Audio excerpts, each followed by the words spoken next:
베트남 호치민 탄홍구 7군 2020년 11월 27일 오후 6시 호치민 탄홍구 경찰서에 한 통의 전화가 왔습니다. 외국인이 살해된 것 같다며 빨리 와보라고 했습니다. 신고를 한 곳은 호치민에서도 돈 많은 외국인이 산다는 택지개발지구 제7구 고급 아파트 단지였습니다. 경찰은 사건 현장 크레타비에트 빌딩에 도착했습니다. 1층 화장실에 범인이 사용했던 것으로 보이는 도구가 있었습니다. 큰 톱, 실톱, 벤치, 그리고 분홍색 가방이 있었습니다. 화장실에는 아마도 범인이 살해 후 황급히 달아나느라 정리를 하지 못하고 갔던지 얼마 뒤 돌아와 현장을 정리하려고 했던지 둘 중 하나라고 판단했습니다. 경찰은 3층 건물인 현장에 더 많은 증거가 있을 것으로 판단하고 2층과 3층을 차례로 조사했습니다. 조사 중이던 경찰은 3층 화장실에서 큰 검은색 비닐봉투를 발견했습니다. 비닐봉투에는 아마 사람으로 짐작되는 물건이 담겨져 있는 것 같았습니다. 그렇다면 1층 화장실에서 발견된 분홍색 가방 안에도 사람이 들어있지 않을까라는 생각이 들었습니다. 1층에서 발견된 톱에서 사람의 것으로 예상되는 혈흔이 묻어 있었기 때문입니다. 호치민 경찰은 빌딩의 임차인을 알아봤습니다. 임차인은 정인철, 한국인이었습니다. 1985년생인 한국 국적의 사업가였습니다. 이 빌딩 크레비티아라는 회사의 본사였습니다. 경찰은 빌딩 근처의 CCTV와 블랙박스 영상 자료를 수집해 범인이 들어오고 나간 시간을 조사했습니다. 그리고 범인이 타고 온 것으로 보이는 검은색 차량의 영상을 증거로 확보했습니다. 새벽부터 영상 자료를 분석하던 경찰은 범인의 검은색 차량의 도주로를 확보하고 경찰 대대병력을 출동시켰습니다. 오후 1시 50분 경찰은 호치민의 한 아파트 친구 집에 숨어있던 범인의 은신처를 둘러쌌습니다. 범인의 검은색 차량을 확보 후 경찰은 범인이 은신했던 장소를 급습해 20시간 만에 검거했습니다. 손에 수갑을 채우고 나오는 건장한 체격의 남성은 한국인 정인철이었습니다. 크레타비에트 빌딩 본사 사장이었습니다.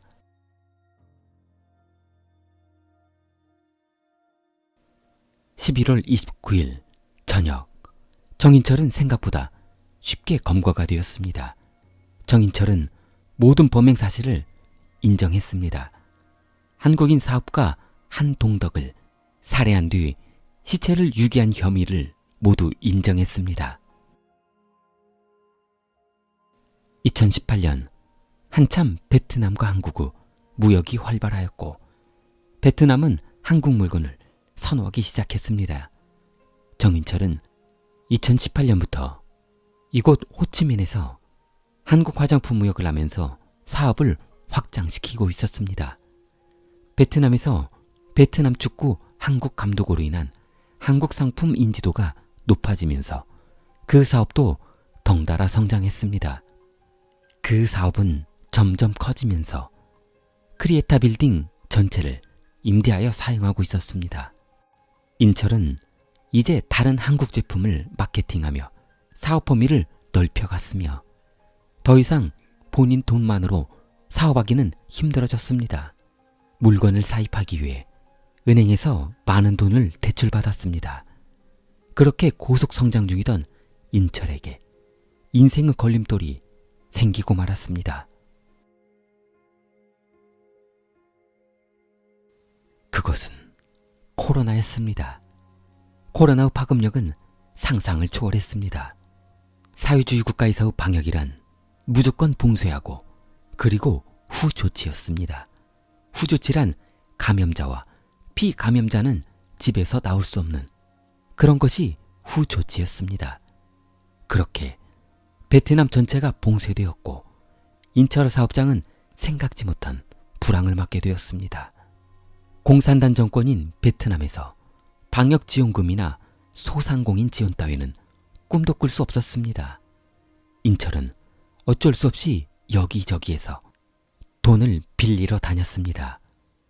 인철은 코로나 초기에 피해자 한 동덕에게 18억 동, 한화 약 1억의 빚이 있었습니다. 그러나 코로나가 장기화되면서 동덕에게 추가로 27억 동, 한화 약 1억 5천만 원을 빌렸습니다. 한동덕은 정인철에게 사채 이자를 포함해 2일 안에 18억 동을 갚으라고 했습니다. 그러나 인철은 돈을 구해보려고 이곳저곳을 돌아다니며 사정해봤지만 본인뿐만 아니라 모든 한국 교포들이 사업에 어려움을 겪고 있어 돈을 구할 수가 없었습니다. 그러던 어느 날 한동덕은 인철에게 만일 2일 안에 원금을 상환하지 못하면 죽여버리겠다고 협박했습니다.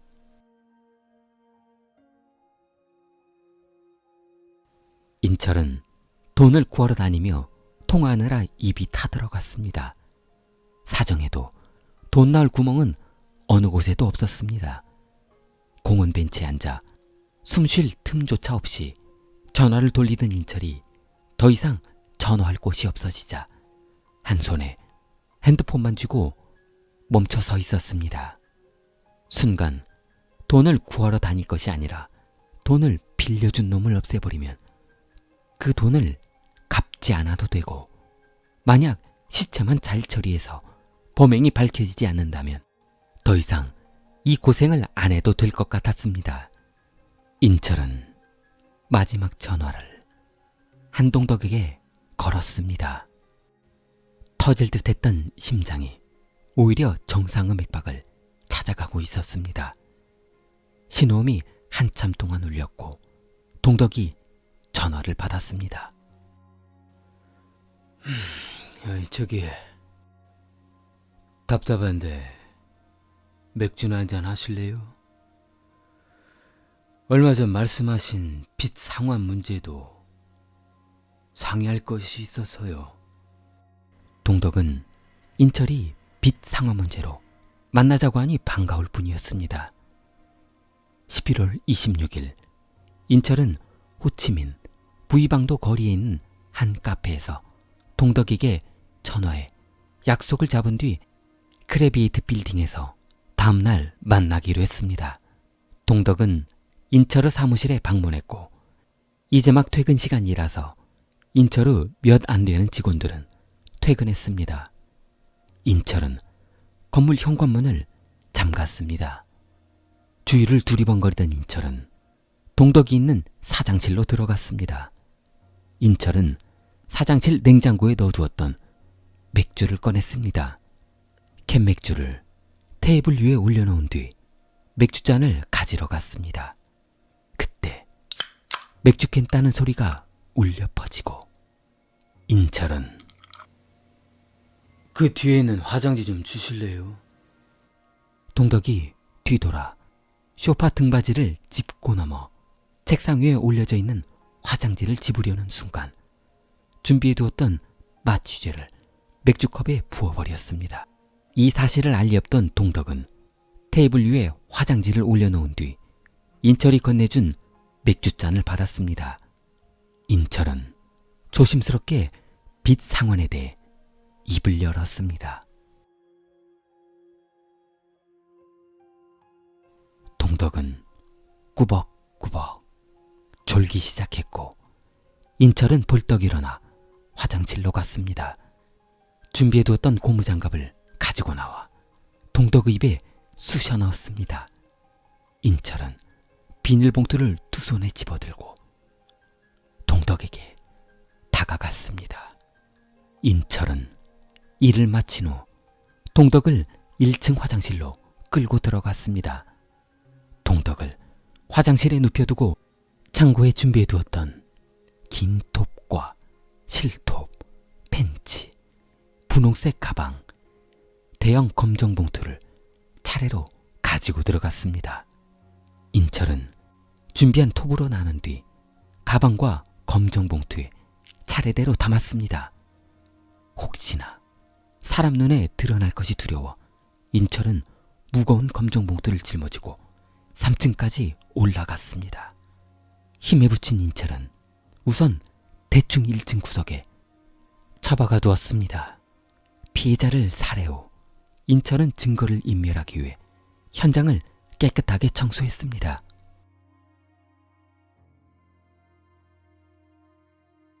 정인철은 건물주에게 전화했습니다. 개인 사정으로 한국으로 떠나게 되어 2020년 11월 이번 달 말 건물을 반납하겠다고 했습니다. 아주머니, 이번 달 말에 건물 반납하겠습니다. 며칠의 기간이 남아있던 터라 인철은 주변 사람들의 관계를 정리하느라 분주했습니다. 회사는 문을 닫았고 어느 누구도 인철을 찾는 사람은 없었습니다. 그런데 생각지도 못한 사건이 벌어졌습니다. 집주인이 방문한 것입니다. 세입자가 건물을 깨끗하게 쓰고 비워주는지 확인차 본인 건물에 방문한 것입니다. 건물 주인은 건물 곳곳을 꼼꼼하게 살피던 중 1층에 핑크색 캐리어 가방을 무심히 지나쳤으나 2층을 지나 3층에 올라보니 대형 검정 봉투 서너 개에 뭔가가 담겨져 있었습니다. 살짝 흔들어 보았으나 이삿짐 같아 보이진 않았습니다. 봉투를 살짝 만져본 순간 아래층 여행 가방 속에 물건이 궁금해졌습니다. 건물 주인은 황급히 아래층으로 내려와 여행 가방을 열어봤습니다.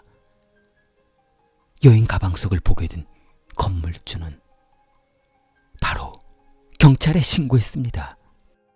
2020년 11월 27일 오후 6시 호치민 경찰은 크레타 빌딩 1층 화장실에서 분홍색 여행용 가방과 범행 도구로 보이는 톱 등을 증거로 발견하게 되었습니다. 인철은 이런 사실을 전혀 모르고 있었습니다. 어차피 월말까지 퇴실의 시간이 있어 현장을 정리하기 전 친구 집에서 편히 쉬면서 머물고 있었던 것입니다. 2020년 11월 28일 오후 1시 50분 경찰은 인근 아파트 단지 마스테리오 타우디엔 아파트에서 인철을 검거했습니다. 그러나 건물 주인이 신고하는 바람에 시체를 유기하지도 못하고 잡혀버린 것입니다. 인철은 동덕을 살해 후 동덕의 금반지와 목걸이 등 현금을 가지고 귀금속을 작물로 처리하려고 알아보고 다녔던 것입니다. 실질적인 금액은 한화로 1-2천만 원이 안 되는 것 같았습니다.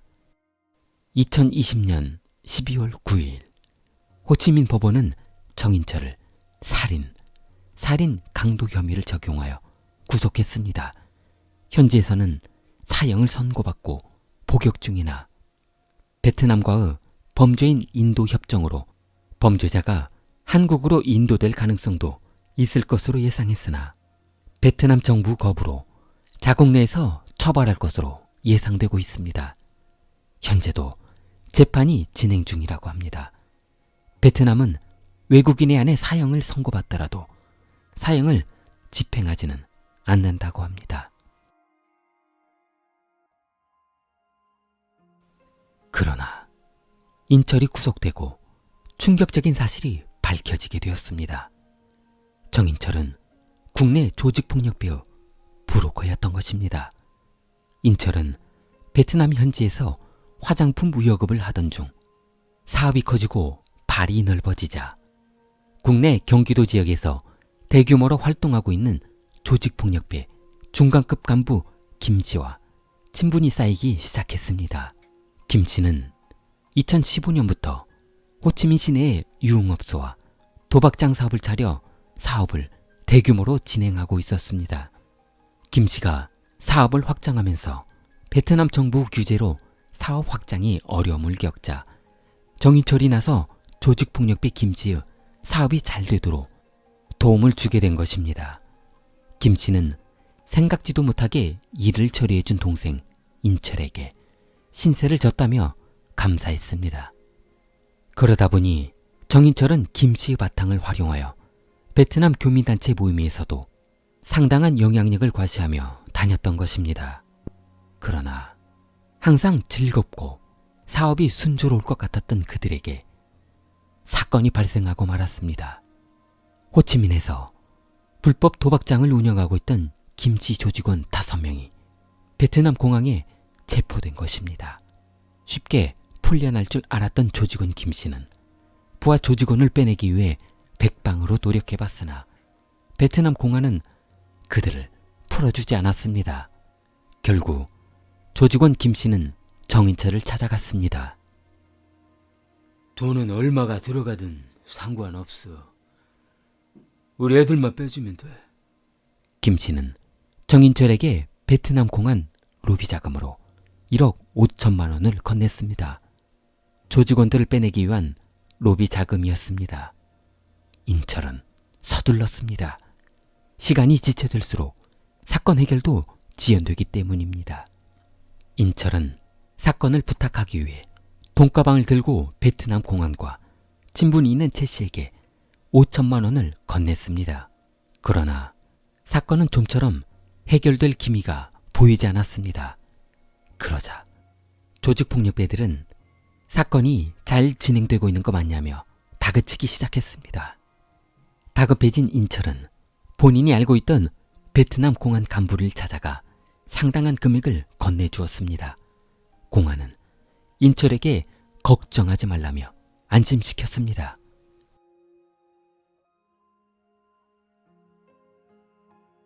그러나 한 달 뒤 5명의 조직원 중 1명이 풀려나기는커녕 실형을 선고받았습니다. 그것도 중벌 수준인 3년 6개월의 징역을 선고받은 것입니다. 화가 난 조직폭력배는 인철의 행동이 괘씸했습니다. 돈은 돈대로 받아먹고 사기를 제대로 쳤다는 생각을 한 것입니다. 그래서 조직폭력배들은 한 달 내로 건네준 돈 1억 5천을 전액 돌려달라고 했습니다. 그러나 인철은 베트남 공안 로비로 대부분의 돈을 지불한 상태였고 때마침 터진 코로나로 사업도 엉망진창인 상태에서 단돈 1,000만 원도 구하기 힘든 상황이었습니다.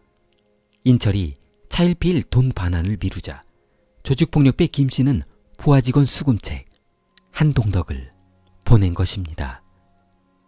한동덕은 인철을 집요하게 쫓아다니며 빚 상환을 요구하였습니다. 덩치가 크고 우락부락한 동덕 앞에서 인철은 풀죽은 강아지 꼴이었습니다. 그러던 어느 날 동덕은 인철에게 이 일 내로 일단 원금의 일부를 상환하라고 했습니다.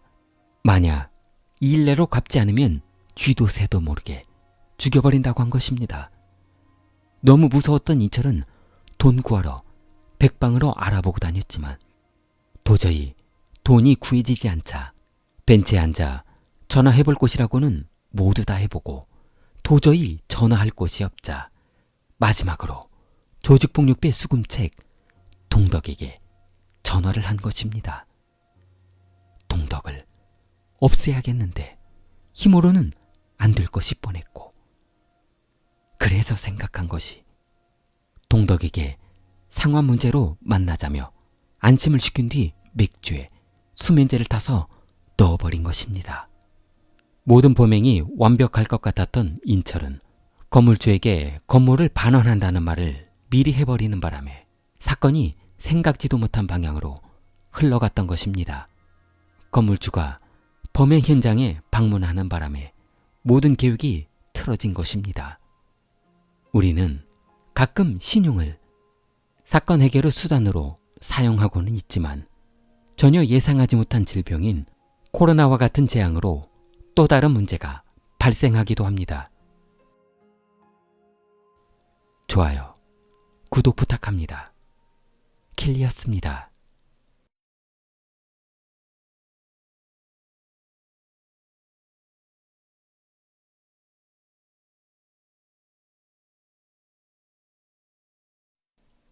유학 씨는 중국 심양의 엘리베이터 회사에 근무하고 있었습니다. 중국 후 90년대 경제 성장은 놀라울 정도로 급성장할 시기여서 모든 청년들의 실업률이 아주 저조했습니다. 대부분의 청년들은 직장에서 일해도 될 만큼 공장들이 아주 많았습니다. 그러나 90년대 중후반에 접어들면서 중국 내 기업들 간의 과다 경쟁으로 상품의 단가를 오로지 영업 전략으로 생각하는 그런 기업들이 늘어나기 시작했습니다. 그러다 보니 적자 경영으로 인한 손실을 막을 수 없어 직원들 월급도 못 주는 회사가 늘어나기 시작했습니다.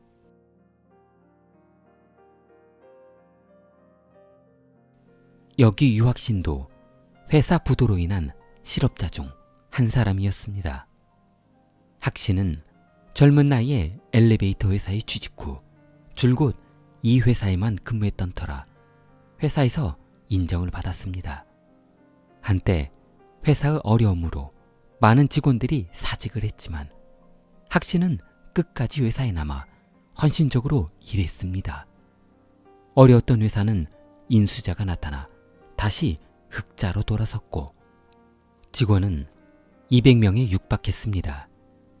회사에서는 학신의 공로를 인정하여 주임, 대리, 과장 과정을 단숨에 지나 42세에 이사가 되었습니다. 회사는 신제품 개발과 신성장 프로젝트 계획으로 성장하고 있었습니다. 42세의 젊은 이사 학신은 돈과 시간이 생기다 보니 슬슬 술과 여자를 가까이 하기 시작했습니다. 학신은 거래처 손님과 매일 룸사롱에서 술을 마시며 휘청거리다 집에 들어가기 일쑤였고 이제 술 마시고 노는 것도 질리기 시작했습니다. 그러던 어느 날 학신은 친구와 식사하던 중 이런 고충을 이야기했습니다. 술 마시는 것도 지겨우니 뭐 재미난 것이 없냐며 물었습니다. 그러자 친구는 내가 요즘 사교 댄스장을 다니고 있는데 같이 한번 해보는 것은 어떠냐고 물었습니다. 학신은 본인 배를 가리키며 그럼 운동도 많이 되고 살이 빠질 수 있냐며 물었습니다. 학신은 매일 술과 고기로 배만 채우고 있어 운동을 안 하다 보니 체중이 많이 불었기 때문입니다. 친구는 학신에게 운동도 되며 살도 많이 빠질 것이라면서 사교 댄스를 적극 추천했습니다. 그렇게 학신과 친구는 사교 댄스 학원에서 댄스를 배우기 시작했습니다. 전문가에게 배우다 보니 학신의 춤솜씨는 하루가 다르게 좋아지고 있었고 학신도 매일매일 춤 생각뿐이었습니다. 길을 걷다가도 커피를 타러 가다가도 학신은 어제 배운 춤 동작 다이아몬드 스텝을 복습하고 있었습니다. 학신의 스텝은 너무 화려해서 여성들의 호기심을 자극했습니다. 학신이 무대 중앙에 서기만 하면 발이 안 보였고 손놀림은 마치 바람에 흔들리는 갈대와 같았습니다. 그러다 보니 학신의 춤 실력은 일취월장해서 캬바레의 아주머니들이 서로 춤을 추고 싶어 기다릴 정도였습니다. 그러나 충격적인 것은 학신이 춤을 배우며 춤 실력이 늘어날 동안 회사는 경영이 악화되고 있었습니다. 대기업도 아니고 중소기업 회사인 이 회사의 임원이 춤바람이 나서 상품 개발이며 신성장 프로젝트 계획을 검토하지 않고 있다 보니 회사는 부도 직전의 상황까지 몰려왔습니다. 직원들은 회사의 환멸을 느끼며 항의했습니다. 그리고 또다시 직원들은 떠나갔습니다. 1999년 학신이 근무하는 엘리베이터 회사는 파산했습니다. 이제 학신은 실업자가 되었습니다. 학신은 눈물을 흘리며 이제 2번 다시는 춤추지 않을 거라며 다짐했습니다. 2번 다시 캬바레에 들어가면 발모가지를 잘라버릴 것이라며 대성통곡하면서 다짐했습니다.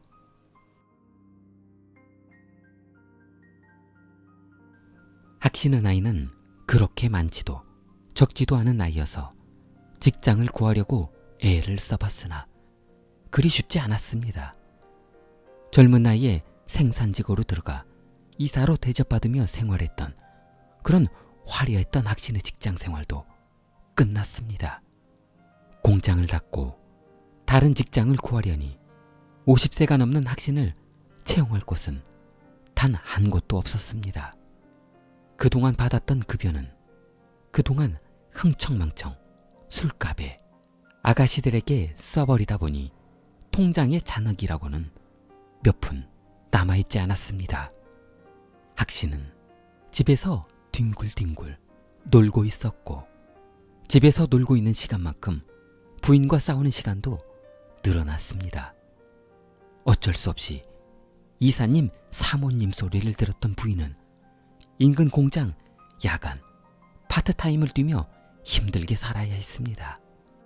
부인은 놀고 있는 남편에게 불만이 많았습니다. 더 이상 참지 못한 학신은 큰 소리치며 집을 나왔습니다. 그러나 큰 소리치고는 나왔지만 그가 막상 갈 곳은 없었습니다. 멍하니 백수로 공원 벤치에 앉아있다가 사람들 도는 곳에 가서 뒷짐지고 구경하는 것도 돌아다니는 것도 하루 이틀이었지 하루하루가 지옥 같았습니다.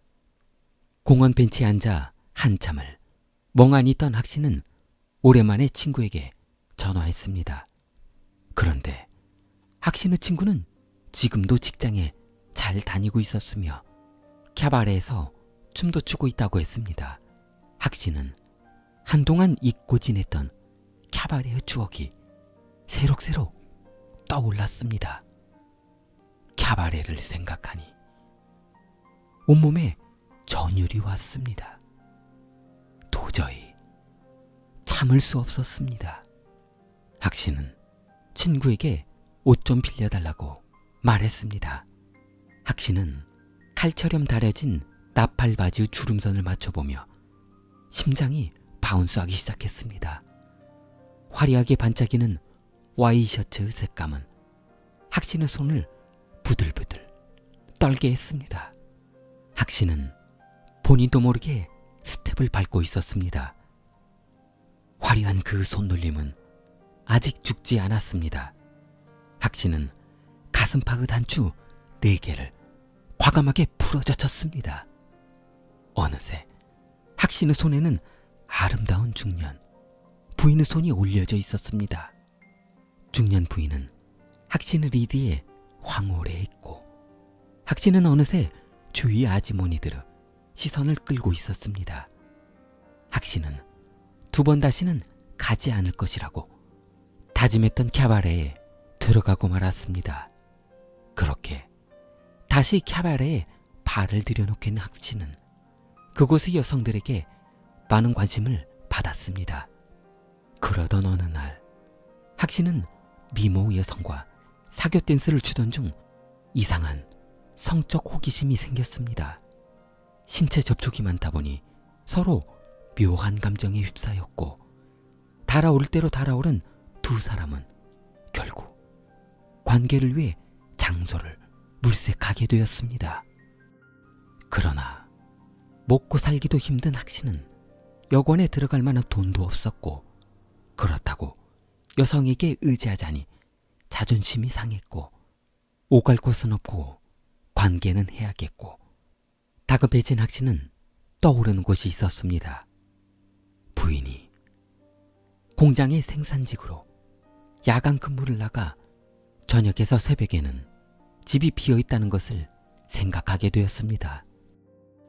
학신은 캬바레에서 만난 여성을 데리고 본인 집으로 향했습니다.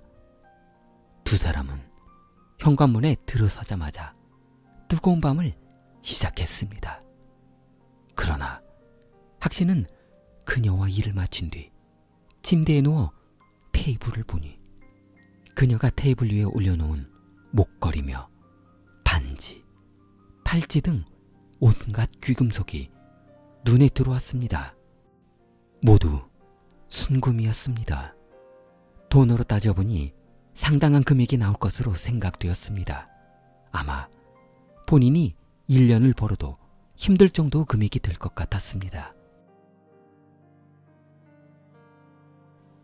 학 씨의 첫 번째 범행이 시작되었습니다. 금품은 갖고 싶고 생전 사람 한 번 해한 적이 없는 학 씨는 결정하지 못했습니다. 이대로 저 여인을 보낸다면 더 이상 저 금붙이를 가질 수 없을 것이고 죽이자니 자신이 없고, 그러나 망설이고 있던 그때 일을 마친 뒤 샤워실에 들어갔던 여인이 집에 돌아가야겠다며 주섬주섬 옷을 챙겨 입었습니다.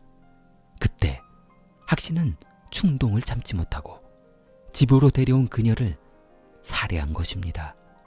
그날 저녁 집안에 있던 그녀를 봉투에 나눠 담은 뒤 인근 야산에 봉투를 3개로 나눠 버렸습니다.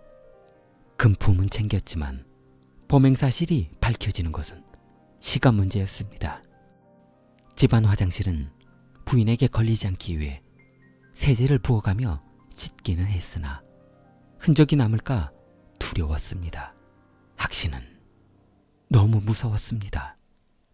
금품에 눈이 멀어 살해를 하긴 했지만 만약 범행이 밝혀지게 된다면 본인도 사형당할 것이 뻔하다는 것을 알고 있었기 때문입니다.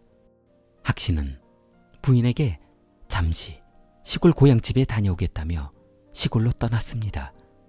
학 씨는 고향집에서 본인이 나올 것 같은 사건에 대한 텔레비전 뉴스며 신문의 뉴스를 하루도 빠지지 않고 보고 있었습니다. 그러나 일주일이 지나도 뉴스에서는 그 일에 대한 언급조차 없었고 부인도 평상시와 같이 직장에 잘 다니고 있었습니다. 학 씨는 믿어지지 않았습니다. 사람을 죽였는데, 그것도 아무 곳에 시체를 유기했는데 본인을 잡으러 오지 않았다는 것이 믿어지지 않았습니다. 학 씨는 이상한 생각이 들었습니다. 돈 버는 방법이 너무 쉬웠던 것입니다. 그리고 살해해도 증거나 목격자만 나타나지 않으면 잡히지 않을 것이라는 확신이 섰습니다. 학 씨는 집으로 돌아와 아무 이상이 없는 이런 상황이 신기하기도 했지만 본격적인 사업을 시작해도 되겠다는 자신감이 생기게 된 계기가 되었습니다. 학 씨는 이번에는 인근의 또 다른 캬바레에서 여성을 유인해 볼 생각으로 캬바레에 들어갔습니다. 전에는 무작정 춤 상대를 구했지만 이제는 달랐습니다. 주위를 한번 둘러본 뒤 되도록이면 귀금속을 많이 한 그런 여성을 춤 상대로 구했습니다. 그래야 귀금속을 팔아서 많은 돈을 챙길 수 있기 때문이었습니다. 학 씨는 여성과 한참 동안 열정적인 춤을 춘 뒤 달아오른 여성 손을 잡고 또다시 부인이 야간 근무를 떠난 본인 집으로 여성을 데려갔습니다. 그는 이 여성의 귀금속을 모두 챙긴 뒤 부인에게 흔적을 들키지 않으려고 화장실을 깨끗이 치워두었습니다. 시체를 처리하는 방법은 전과 같은 방법으로 진행했고 유기 방법도 전과 같은 방법으로 검은 봉투에 시체를 나눠 담아 야산으로 싣고 간 뒤 나눠서 버렸습니다. 학 씨는 이번에도 아무런 의심을 받지 않자 대담해지기 시작했습니다. 다녀왔던 캬바레에서 또 다른 범행 여성을 구했던 것입니다. 학 씨는 2005년 3월 28일부터 2005년 10월까지 총 15명의 여성을 사교 댄스장에서 유인해 금품을 빼앗은 뒤 살해했습니다. 15명의 여성을 처리하는 방법은 모두 동일했습니다. 사교 댄스장에서 금품을 많이 치장한 그런 여성을 집으로 유인한 뒤 살해 후 검은 봉투에 나눠 여러 곳에 유기하는 것이었습니다. 심양경찰서는 시신 현장을 조사하던 중 범인의 충격적인 장난에 화가 났습니다. 출동한 현장에는 살해된 여성의 신체 일부가 없었던 것입니다. 학 씨는 본인이 그런 범죄를 저질러도 아무런 조사를 받지 않고 본인을 찾아낼 수 없을 것이라는 그런 자신감에 경찰을 조롱하듯 시체의 일부를 숨겨서 찾지 못하게 한 것이었습니다. 야산해버렸던 여성의 일부를 우물 속에 나눠서 넣었던 것입니다. 그러나 경찰의 입장에서는 살해당한 여성의 신체 전부를 찾아야만 했는데 일부를 찾지 못하자 경찰 내부에서 본인들을 농간하는 듯한 살인범 행동에 자존심이 상했던 것입니다. 사실 범인이 잡힐 때까지 피해자의 시신 일부를 영원히 찾지 못한 사건도 많이 발생하게 되었습니다. 산양시 서부와 동부, 교회 지역에서 서로 다른 여성들의 시신이 발견되었고 경찰은 실종된 여성의 신분을 확인 후 이 여성들의 공통점이 사교 댄스장을 하루가 멀다 하고 드나들었던 점을 알아냈습니다. 어떤 여성은 사교 댄스에 미쳐 남편과 별거 중인 여인도 있었습니다. 경찰은 조사 결과 이 여성들이 자주 드나들었던 사교 댄스장을 알게 되었습니다. 그곳에서 실종된 여성과 친분이 있던 지인들로부터 이 여성들이 그 당시 학신과 친분이 있었다는 것을 알아냈습니다. 조사를 마친 경찰은 학신의 집으로 출동했습니다. 학신의 집에 들이닥친 경찰은 학신의 창고에 범행 현장에서 사용했던 것과 동일한 검은 봉투 뭉텅이가 발견되었으며 여성용 시계도 수십 개 발견되었습니다. 서랍에서는 여성의 목걸이로 보이는 수십 개의 금목걸이들이 보관되어 있었습니다. 경찰은 학신을 경찰서로 연행 후 조사를 했으나 학신은 그 물건을 모두 주워온 곳이라며 범행을 부인했습니다. 그러자 학신의 집에서 조사 중이던 과학수사대는 학신의 욕실에서 충격적인 모습을 발견합니다. 화장실 전체가 파란색 혈흔으로 감지된 것입니다. 천장이며 사방천지 벽이며 변기 뚜껑까지 모두 혈흔이 나왔습니다. 화장실에서 서로 다른 피해자의 혈흔이 7개가 나왔습니다. 경찰은 학신의 집 귀중품에서 나온 DNA와 시체에서 나온 유전자를 대조 살해된 여성이 총 15명이었다는 것을 알게 되었습니다.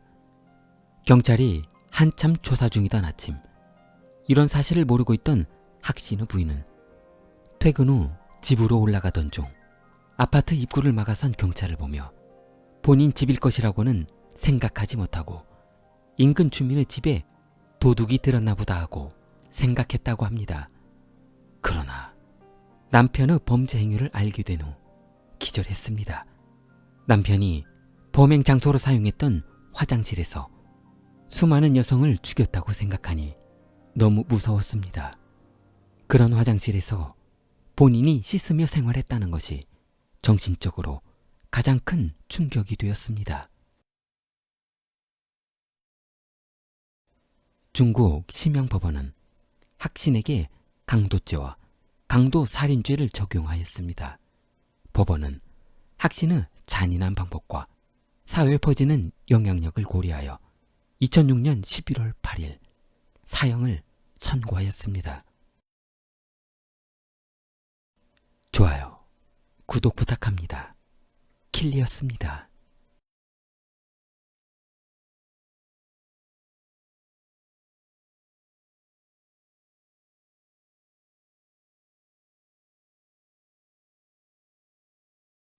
교탁을 두드리는 선생님은 이곳 마을의 유명하신 선생님입니다. 부인도 교사라서 부부교사라는 매우 교양 있는 집으로 소문이 자자합니다. 조청의 교사의 가르침으로 이곳 마을 사람들은 대부분 그 제자들이었습니다. 자리에 앉아서 칠판 내용을 풀어보도록 해요. 노 부부 교사는 매우 검소해서 버는 돈의 대부분을 자녀 교육비로 지출하고 있었습니다. 모든 부모 희망인 대도시의 대학으로 보내기 위해서입니다.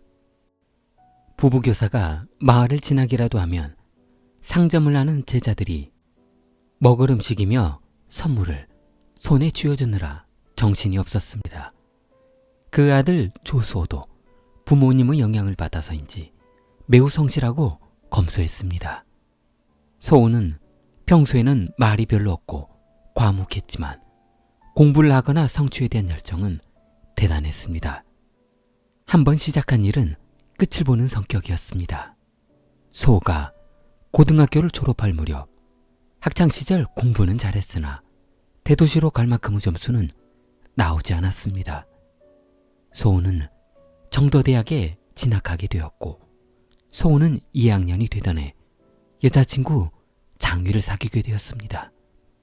두 사람 모두 같은 지역의 시골에서 올라온 터라 서로 의지할 수 있었고 그런 감정은 사랑으로 싹트게 되었습니다. 사랑이란 감정에 만족하지 못한 두 사람은 동거를 시작했습니다. 불타오르는 감정을 억제할 명분도 감정도 없었습니다. 그러나 딸아이의 동거 사실을 알게 된 아버지는 화를 참을 수가 없었습니다. 에이, 이거 인연을 그냥. 내가 저를 어떻게 키웠는데 하라는 공부는 안 하고 연애질이야? 아버지 장주인은 딸이 동거하는 것도 마음에 안 들었지만 화가 가라앉지 않는 또 다른 이유가 있었습니다. 아니, 하고 많은 놈들 중에 저 따위 촌뜨기 놈을 만나?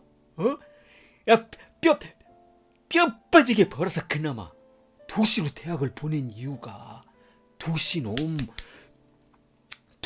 만나서 결혼하면 애비도 가르친 보람이 있고, 지 남동생도 도시로 나올 거 아냐? 장주진이 딸아이에게 서운했던 것은 바로 남자친구 집안 바탕이었습니다. 분이 안 풀린 장주진은 딸에게 신신당부했습니다. 애비가 분명히 말하는데 저놈하고는 절대 안 돼. 안 된다고. 졸업해서 직장 갖게 된 뒤에 다시 다른 남자친구를 만나라고. 알았어? 알았냐고? 딸은 아버지 앞에 눈물만 뚝뚝 흘리고 있습니다.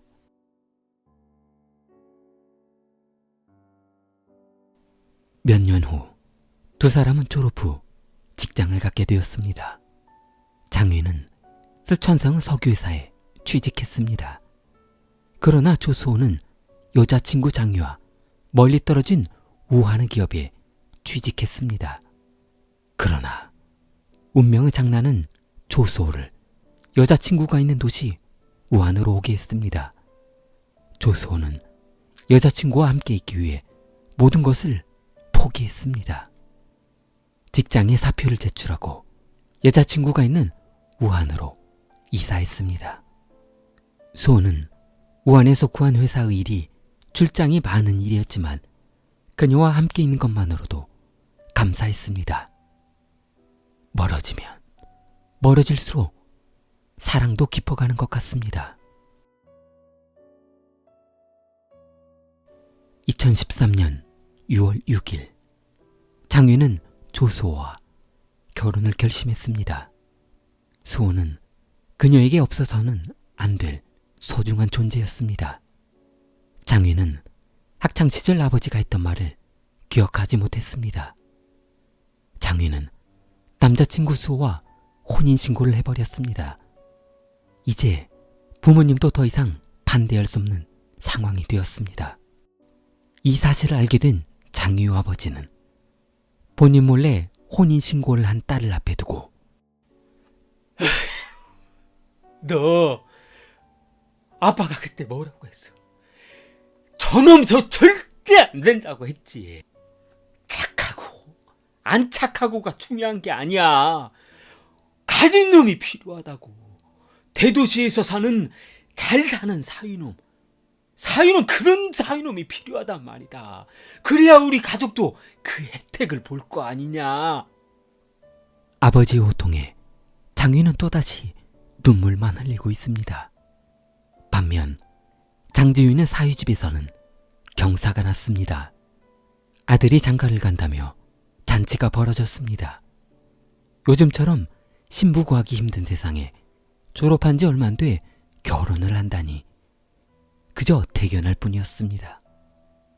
아직 집도 못 간 아들은 갈 길이 구만리였습니다.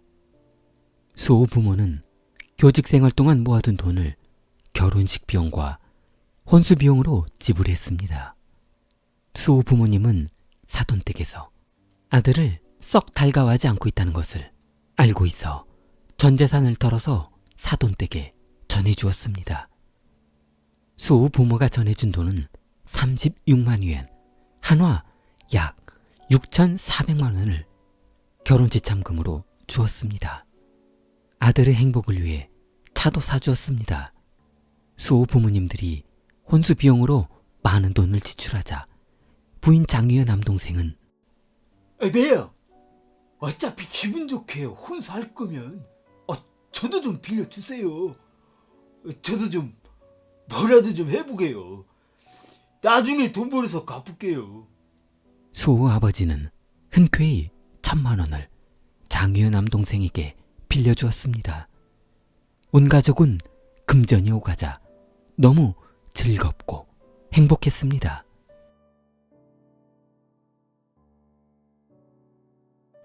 2017년 여름, 두 사람의 사랑이 결실을 맺었습니다. 장휘가 임신을 한 것입니다. 그러나 수호는 여전히 출장이 잦았고 배가 불러오는 그녀를 돌봐줄 수 없었습니다. 한 번 출장에 기본이 보름이었습니다. 그래서 장희는 남편에게 상의했습니다. 자기야, 나 배가 너무 나와. 힘들어. 자기도 없고, 그렇다고 손을 놓고 있을 수도 없고. 그래서 말인데, 우리 부모님 오시라고 해서 같이 지내면 어떨까? 장희는 말이 신혼이었지 거의 혼자 있는 시간이 많다 보니 슬슬 결혼 생활이 즐겁지만은 않았습니다. 그러나 수호는 장인어른을 썩 그렇게 좋아하지 않았습니다. 장인어른은 군인 출신이었고 툭하면 동네 사람들과 싸우고 있다는 사실을 알고 있었기 때문에 부인의 부탁을 흔쾌히 허락하기도 거절하기도 불편했습니다. 부모님? 몸이 불편하면 어쩔 수 없지. 부모님 오시라고 해서 몸조리 잘하고 있어. 출장 끝나는 대로 바로 갈게. 그리고 애는 잘 크고 있는 거지? 다음 날 장유 부모는 딸의 시중을 들기 위해 딸의 집으로 왔습니다. 아유, 내가 이 나이 먹고 임신한 딸 수발이나 들고 있고 이게 뭐하는 짓인지 모르겠다. 아유. 활동적인 성격인 장주쥐는 부인과 딸을 돌보려니 보통 짜증이 나는 것이 아니었습니다. 몇 개월 뒤 장위는 출산했습니다. 손주를 보게 되어 기쁘기는 했지만 장주쥐는 혹시 손주도 두 부부가 봐야 되는 것이 아닌가 하는 걱정이 앞섰습니다. 아빠, 나 이제 출근해야 하니까 애기 분유 잘 먹여. 잘 재워야 돼, 알았지? 분유 꼭 먹이고. 딸은 산후조리가 끝나고 출근했습니다. 사위수호는 잦은 출장으로 출산 후에도 역시 집에 붙어있는 날이 없었습니다. 울어대고 낮밤이 바뀐 손주 앞에 장주쥐는 인내심이 한계에 다다랐습니다. 딸아이가 되군 후 야, 이 사위는 매일같이 출장이냐? 이거 애 보기 싫어서 일부러 출장 간다고 보름씩 오고 가고 그러는 거 아니야? 그래서 사위놈들은 도둑놈들이라고 하는 거야. 딸 장윤은 아버지에게 한마디 했습니다. 아빠는 손주 좀 보는 게 그렇게 싫어? 이게 뭐 별거라고 그렇게 짜증을 내? 나도 남편하고 사는 건지 혼자 사는지 모르겠어. 힘들어. 이혼해버릴까 봐. 가만히 듣고 있던 아버지 장주진은 이놈의 자식이 애비한테 못하는 소리가 없어. 야, 이놈아, 너 임신했을 때 애 젖먹일 때까지 부모가 이렇게까지 뒷바라지했으면 됐지 뭐를 더 해야 되는데. 그리고 말이 나온 김에 니네 시부모는 왜 코빼기도 안 비치는 거냐? 장주진은 본인들만 아이를 키우며 소갈이 한다는 것이 너무 억울했습니다. 시부모가 교육자라는 핑계로 본인들을 무시하는 듯한 태도도 기분 나빴습니다. 무슨 소리야? 우리 시부모님들은 아직 교포 생활 중이잖아. 그분들이 무슨 시간이 있다고 그래. 그분들은 바빠. 딸아이의 말을 가만히 듣고 있던 아버지는 살짝 기분이 상했습니다. 시부모는 바쁘니까 애 안 봐줘도 되고 본인은 일이 없으니까 애를 봐야 한다는 논리가 마음에 걸렸습니다. 장주진은 화가 났지만 참았습니다. 사위가 출장에서 돌아와 집에 있던 어느 날 사위 수호는 오전에 일어나자마자 아이를 보기 위해 식사를 했습니다. 그러나 공교롭게도 식사를 마친 뒤 장인이 이 광경을 보고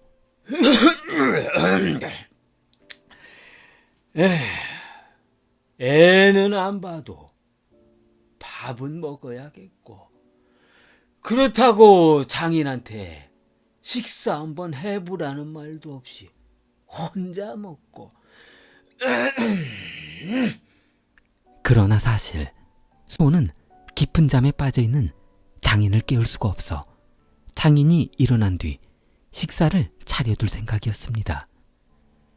장인 장주인의 눈에는 사위의 모든 행동이 가시가 되었습니다. 2017년 8월 장윤은 갑자기 계좌에 있는 잔액 14만 유엔 한화 약 2,500만 원 전액을 인출했습니다. 며칠 뒤 수호가 출장에서 돌아오고 공과금을 내야 하는데 통장에 잔액이 없자 수호는 이상한 생각이 들어 부인에게 물었습니다. 여보, 왜 통장에 잔액이 하나도 없는 거야? 설마 또 1,000원 빌려준 거 아니지? 장윤은 난처한 표정으로 고개를 들지 못했습니다. 그게 애가 뭐 하는 것마다 잘 안 된대. 돈이 급하게 필요한데 그럼 어떡해? 수호는 황당하다는 듯 자기야, 장인은 매일 나한테 짜증을 내고 전화하면 매일 돈 빌려다가 다 까먹고. 우리가 언제까지 이러고 살아야 하는 건데. 수호는 장유의 남동생에게 빌려간 돈을 돌려달라고 했습니다. 그거 뭐 몇 푼이나 된다고 자꾸 돌려달라고 그러는 거야. 짜증나게. 수호는 처남에게 결혼 전 빌려간 1,000만 원과 그 이후로 조금씩 빌려간 돈, 그리고 이번 돈까지 갚아야 할 거 아니냐고 했습니다. 그러자 처남은 말다툼하던 매형을 때려버렸습니다. 장인은 이 소식을 전해 듣자 딸아이에게 야, 돈 몇 푼 때문에 이 사위놈이 그렇게 출연해서 어떻게 샀냐? 야, 그럴 바에야 이혼해버려라 그냥. 그거 한두 번도 아니고 참을 만큼 참았다.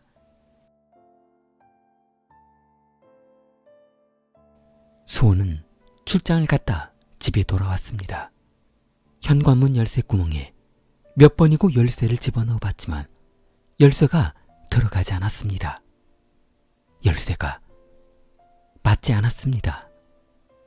그러고 보니 아파트 엘리베이터 입구며 복도에 널려있는 물건들이 낯익은 물건이다 싶었는데 부인 장희가 다시는 집에 들어오지 말라며 남편 수호 물건을 모조리 집 밖으로 버려버린 것입니다. 본인 집에도 못 들어가게 된 신세가 된 수호는 인근 조그만 방을 얻어 따로 살게 되었습니다. 그때 아내 장유에게 문자가 왔습니다. 이 집에서는 우리 식구가 살 테니 2번 다시는 들어오지 말라고 했습니다. 자기야, 이게 무슨 소리야? 그럼 우리 딸도 보지 말라는 거야? 딸은 무슨 딸이야? 당연히 못 보는 거지. 장유 아버지 장주진은 사위가 출장을 간 사이 그동안 사위의 행실로 보아 어디서 못된 짓을 하고 다닐 거라면서 딸에게 충동질했습니다. 그러니 이참에 이 집을 본인들이 차지해서 살고 돈도 다 빼서 남동생 사업이나 도와주자며 계획을 세웠던 것입니다. 사위 물건은 모두 집 밖으로 버린 뒤 사위가 들어올 수 없도록 현관문 열쇠를 수리공을 불러 교체해버린 것입니다. 11월 참고 또 참았던 수호는 법원에 이혼 신청을 했습니다. 그러나 법원은 두 부부가 신혼 초기이고 다시 한번 신중하게 생각해보라며 이혼 소송을 반려했습니다. 그러자 장링은 괘씸하다며 수호 몰래 차를 처분해버렸습니다. 그 차는 수호 부모가 결혼 선물로 사주었던 선물이었으나 그 사실을 몰랐던 장링은 홧김에 팔아버린 것입니다. 이 사실을 알게 된 수호는 다시 한번 법원에 이혼 신청을 했습니다. 장유 아버지는 사위가 버릇없이 이혼 신청을 했다는 것이 괘씸했습니다. 이 자식, 이 자식 봐라. 누구 엿먹으라고 이혼을 신청해? 가지고 있는 거 다 내놓으면 모를까? 그렇게 쉽게는 안 되지. 가만히 있어봐라. 혹시 모르니. 2018년 8월 조건은 양육권을 포기하고 매달 양육비를 준다는 것이었습니다. 그러나 이혼은 생각처럼 쉽게 진행되지 않았고 그렇게 시간은 흘러 중국의 신년제 설날이 돌아왔습니다. 수호 부모는 명절에 손주를 보고 싶어 아들 집에 방문하게 되었습니다. 아들의 이혼 소식을 알고는 있었지만 그래도 이혼과 손주 문제는 별개의 문제라 생각했습니다. 1월 10일 수호는 부모님과 함께 장유가 살고 있는 집으로 부모를 모시고 방문했습니다. 그러나 현관문을 열고 들어간 수호 부모를 향해 장주진은 소리 질렀습니다. 여기가 어디라고 들어와? 너희들은 염치도 없냐? 애들 다 키워놓으니까 이제 와서 할아버지 할머니 노릇해보려고? 꺼져. 너희들은 자격도 없어. 수호 부모는 화가 난 장주진이 상당히 마음에 거슬렸습니다.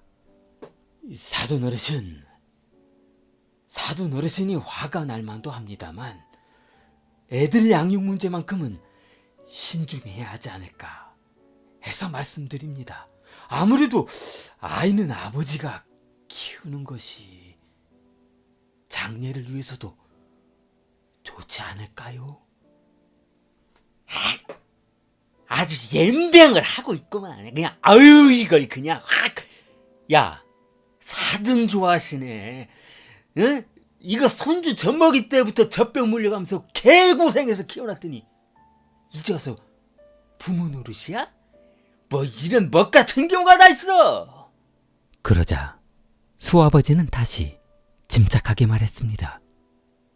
어차피 이혼 소송을 한다면 양육권은 부에게 우선인 것이 당연한 것입니다.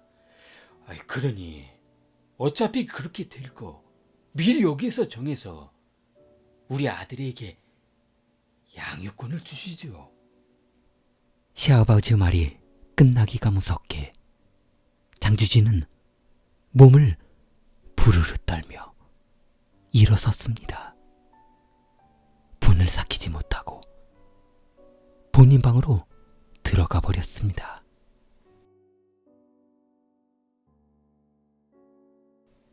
장주진은 옷장에 숨겨뒀던 칼을 꺼냈습니다. 장주진은 한 손에 칼을 들고 방문을 열고 거실로 나갔습니다. 소파에 걸터앉은 장주진은 칼로 소파를 찔렀습니다. 그리고 칼을 쑥 집어넣어 소파를 길게 찢어버렸습니다. 야, 너 지금 뭐라고 했냐? 다시 한번 말해봐. 수호 아버지는 부들부들 떨며 말했습니다. 아무래도 아버지가 키우는 것이.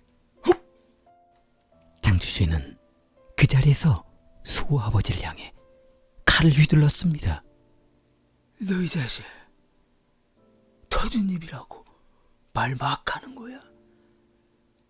개고생해서 손주를 키워놨더니 공짜로 데려가겠다. 장주진은 그 옆에 있던 시어머니를 노려봤습니다. 장주진은 시어머니에게 다가갔습니다. 너도 똑같은 년이야. 뭐더라고 저놈하고 다를 거 있겠어? 집안 거실은 피투성이가 되어 있었고 이를 말리려던 사위는 장인에게 달려들었습니다. 아버님, 지금 뭐 하시는 거예요? 수호는 소름 돋는 광경을 보고 무서워서 움직일 수가 없었습니다. 장주진은 수호에게 다가갔습니다. 야, 이 자식아, 그렇게 시작을 말았어야지. 처음 말았을 때 들었어야지. 장주진은 충혈된 눈으로 사위를 바라보자 사위 수호는 뒤로 물러섰습니다. 뒷걸음치다 혈흔에 미끄러지고만 수호는 뒤로 넘어지고 말았습니다. 장인 장주진은 사위의 몸에 올라탔습니다.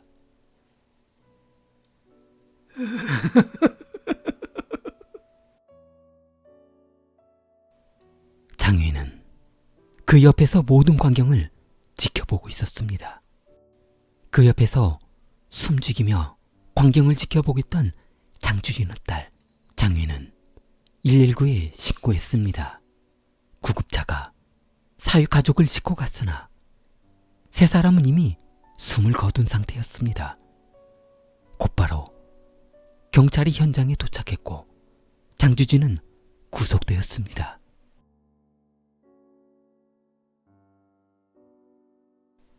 경찰의 현장 조사가 끝나고 법정에 선 장주진은 충격적인 말을 합니다. 판사는 장주진에게 살해 동기가 무엇이냐고 물었고, 판사님, 저 억울합니다. 저는 정당방위했습니다. 그날 저녁 시부모가 갑자기 문을 열고 들어왔어요. 그래서 다짜고짜 손주를 데려가야겠다면서 손주를 뺏어가려고 하는 겁니다. 어떤 할애비가 손주를 뺏어가는데 그냥 그걸 보고만 있을 수가 있습니까? 법원은 장주진의 눈물 섞인 호소에 침묵이 흘렀습니다. 그리고 시아버지라는 사람이 대뜸 구타를 먹게 되는데 정신을 차릴 수가 없었습니다. 맞다. 너무 고통스러워서 문득 장롱에 넣어뒀던 칼이 생각이 나서 얼떨결에 그 칼을 죽게 됐습니다. 판사는 평상시에 장롱 속에 칼을 넣어두었다는 것이 이해가 되지 않았습니다. 아니, 평상시에 옷장에 칼을 넣어놓고 생활했다는 말입니까? 보통 사람으로서는 이해할 수 없는 상황이군요. 당황한 장주진은 차분하게 답했습니다. 그게 말이죠. 집에서 고기를 구워 먹다 보니까 손주가 혹시나 칼을 만질까 걱정이 돼서 옷장에 숨겨두었던 것이죠. 법정은 술렁였습니다. 일반인으로서는 상상할 수 없는 그 당시의 상황이 이해되지 않았기 때문입니다. 2019년 11월 26일 재판 결과 법원은 장주진에게 사형을 선고했습니다. 더욱더 충격적인 것은 장위가 법원에 양해각서를 제출했습니다. 죽은 남편의 부인 장위가 시부모 남편을 죽인 살인범 아버지를 살리기 위해 제출한 것입니다. 아이의 엄마로서 이런 비극적인 상황이 안타까운 심정이 비통하나. 어차피 아이 아버지 조수호가 있으나 없으나 본인과 아이 생활에는 별 영향이 없을 것으로 생각됩니다. 아버지의 선처를 호소합니다. 아버지 장주진은 손자를 지키기 위해 정당방위한 것이었습니다. 2020년 10월 법원은 2심 재판을 속행하였고 아이러니하게도 법원은 장주진의 딸의 청원을 수리해 주었습니다. 장유의 양해각서로 아버지 장주진이 사형에서 정당방어, 집행유예로 바뀌게 된 것입니다. 사람을 셋이나 죽이고 집행유예로 풀렸다는 소식을 듣게 된 수호 친척들은 참을 수가 없었습니다. 이 소식을 듣게 된 조수호 친척들은 너무 분한 마음에 십시일반 돈을 모아 변호사를 선임했습니다. 2021년 4월 30일 수호 친척은 수찬성 고등법원에 사건을 접수했습니다. 수호 친척들은 사건 당일 두 집안의 물리적 충돌이 없었고 장주진의 일방적인 살인 행위였다는 증거를 모아 제출하였고 법원은 2022년 6월 21일 원심을 파기하고 사형을 선고했습니다. 딸 장위가 제출한 양해각서는 무효 처리되었습니다.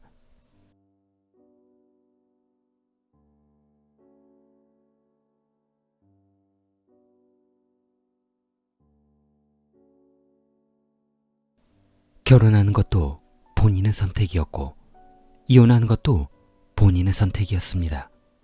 그러나 살인을 당한다는 것은 본인의 선택이 아닙니다. 현명한 선택은 당신이 할 수 있습니다. 살인사건의 현장을 살인자의 시점과 피의자의 심정으로 돌아보는 킬리였습니다. 좋아요, 구독 부탁합니다. 킬리였습니다.